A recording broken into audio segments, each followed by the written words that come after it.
Welcome to Advance with MUSC Health. I'm your host, Erin Spain. This show's mission is to help you find ways to preserve and optimize your health and get the care you need to live well. Carpal tunnel syndrome is a condition affecting one of the main nerves in the wrist area that causes pain in the hand and arm with numbness or tingling. If left untreated, it can cause permanent damage and impact a person's career and quality of life. Here to talk about the newest innovation in treating carpal tunnel syndrome with little to no downtime is Dr. Lance Tavana, a hand, plastic, and reconstructive surgeon here at MUSC Health. Welcome to the show. Thanks, Erin. Thanks for having me. So what's happening inside the hand and the wrist during carpal tunnel syndrome? What's going awry? Carpal tunnel syndrome is compression of the median nerve, which there are three main nerves that go to the arm, the radial, the ulnar, and the median nerve. And the median nerve is the one that goes through your wrist, mainly to your thumb, index, middle, and part of your ring finger. It's also responsible for some of the muscles in your hand that allow your thumb to move and to come out of the plane of the hand and let you grasp things. So as that nerve travels through the wrist under what we call the transverse carpal ligament, along with all the tendons that go to your fingers, in some patients you get increased pressure within that space, which is called the carpal tunnel. There's then compression on the median nerve. And imagine it sort of like a electrical cable or a garden hose, which is getting squeezed so that the flow through that hose or cable is impeded just by that pressure. What happens is you get tingling of the tips of the fingers, you get weakness of the hand, you get the inability to bring the thumb around in order to pinch objects. Who's at the greatest risk of developing it? It affects women about 3 times as much as men. It significantly affects women in pregnancy. Hormonal changes can induce it. We see it oftentimes a familial carpal tunnel. So patients will have a smaller wrist or smaller carpal tunnel that sort of runs through the family, and you'll see parents and children having carpal tunnel. It usually doesn't show itself until you're about 40 or 50 years old. We sometimes see it in younger patients. I've seen patients as young as 20 or 22 years old with it, but that's really infrequent. And I've also treated patients in their 90s with carpal tunnel. So it really, your entire adulthood, carpal tunnel could really affect you. So when people come to see you, what are they experiencing? What does it feel like? Why are they seeking out treatment? The most common complaint is tingling of the fingertips, mostly in the index, middle, and ring finger and the thumb. Nighttime symptoms are a significant part of this. Patients wake up in the middle of the night, their hands get numb or tingly and wake them up, and they feel like they have to shake their hands out or hang them over the side of the bed for a little while until that stops and they can get back to sleep. We have patients who, when they're driving or are talking on the phone, their hand goes numb and they feel like they can't feel the phone or they can't feel the steering wheel. We also have patients who just have a sense of weakness in their hands. They can't open jars. They can't do small, fine tasks. Some of the questions I ask my patients to sort of get a good history of their disease is, do they have a difficulty buttoning the buttons on their shirt? Do they have difficulty putting on a necklace and doing a little clasp on the necklace or putting in their earrings? All of these things require the sensory part of the nerve in order for you to feel the fine motions that you need to do the activity with, but also it affects the motor aspects as well. So you need to be able to control the fingers and to have the strength to do things. And both of those things are affected by carpal tunnel syndrome. So how do you diagnose it? Majority of cases are diagnosed through the history and physical. So for a very classic carpal tunnel syndrome where patients come in with a very straightforward case of carpal tunnel, most hand surgeons will diagnose it through physical exam and the history. Anytime we have either severely advanced carpal tunnel syndrome or we have a picture that might be outside of the normal realms of the symptomatology. And what I mean by that is the patient might have neck pain or shoulder pain or have other numbness within their hand, arm, or other parts of the body. We can get what's called a nerve conduction study or an EMG, in which we send the patient to a neurologist to do a specific test, which analyzes the nerves and the rate of transmission within the nerves. And we can get a more specific diagnosis for carpal tunnel through that test. So for some people, this is an inconvenience. It doesn't feel good. It might impede them during some daily tasks. But for other people, this can really impact their careers. Tell me about that. We have a lot of patients who require the use of their hands on a fine motor aspect that if they can't feel what they're doing, they can't perform their activities. In Charleston specifically, we have a lot of patients in the food and bev industry. A lot of chefs come to us with the inability to hold their knives correctly in order to do their job. hairstylists have a difficulty performing the task because they can't hold the scissors correctly. A lot of people have a hard time using a keyboard for extended periods of time with carpal tunnel syndrome. So it runs the gamut through every single profession that we see. The issues with long-standing carpal tunnel, if you're feeling it throughout the day, is the potential for atrophy of the hand, or when the carpal tunnel syndrome starts to affect the muscles in the hand and you get permanent damage, is when we really need to treat this disease. So how is carpal tunnel syndrome treated today? There are several ways we treat carpal tunnel syndrome. First, conservatively, we can do that with bracing of the wrist or splinting of the wrist, because wrist flexion or wrist extension accentuates the pressure on the nerve in the wrist and can make it worse. So people who sleep at night sort of curled up in a ball and they keep their wrist flex, that could significantly contribute to carpal tunnel syndrome. So the first step is usually to try bracing at night to see if we can make the symptoms go away. Oftentimes that gets rid of the daytime symptoms, but sometimes it doesn't. And we might suggest carpal tunnel surgery, which is release of the ligament over the nerve in the wrist, usually performed historically in the operating room. And in the past, we did this through what we called the open technique, which was about 1-inch incision in the palm where we went down into that ligament and divided it. In 1990, the surgical technique was improved with the advent of endoscopic and laparoscopic surgery, where we now make a smaller, about 0.5 centimeter incision in the wrist, just proximal to the palm, and use a small camera inserted into the carpal tunnel to cut that ligament. Traditionally, that has been done in the operating room with the use of anesthesia, sedation, and the resources involved with that. The newest technique is now to take that out of the operating room and putting it into a procedure room under local anesthetic, reducing your wait times from a couple hours at the hospital to less than an hour at the clinic. And the total procedure time is about 10 minutes.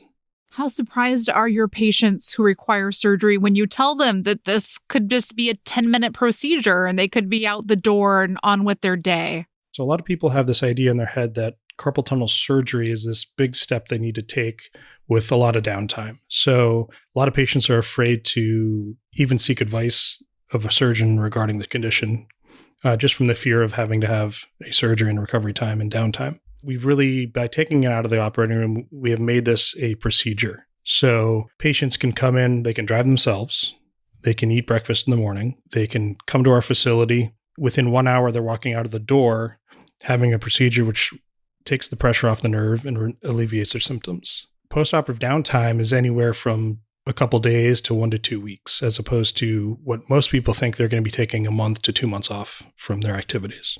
So after the procedure, what do you tell your patients? What do they have to do for the days following the procedure? How do they care for their incision, and how do they care for their wound after the surgery? The incision is about a 1/2 inch long in the wrist. We close it with a single stitch and some steri strips, which are basically butterfly bandages, and a soft wrap around the hand. Patients usually take that down on the first postoperative day. Some of them tend to leave it on for a couple days.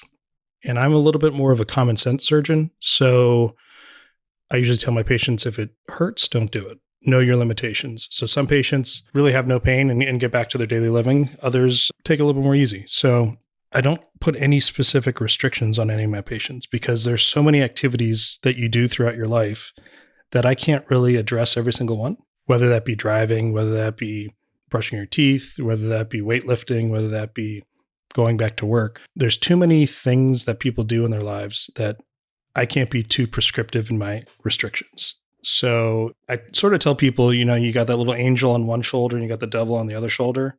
And if the angel's saying don't do something, try to listen to him. But if the angel's saying, oh yeah, I think we can do that, then go ahead and do it. Can you share a few stories with me? You mentioned that you have folks who are chefs, hairdressers. What has recovery been like for them, and how has it changed their lives in order to have this surgery and regain function and feeling in the wrist and hands?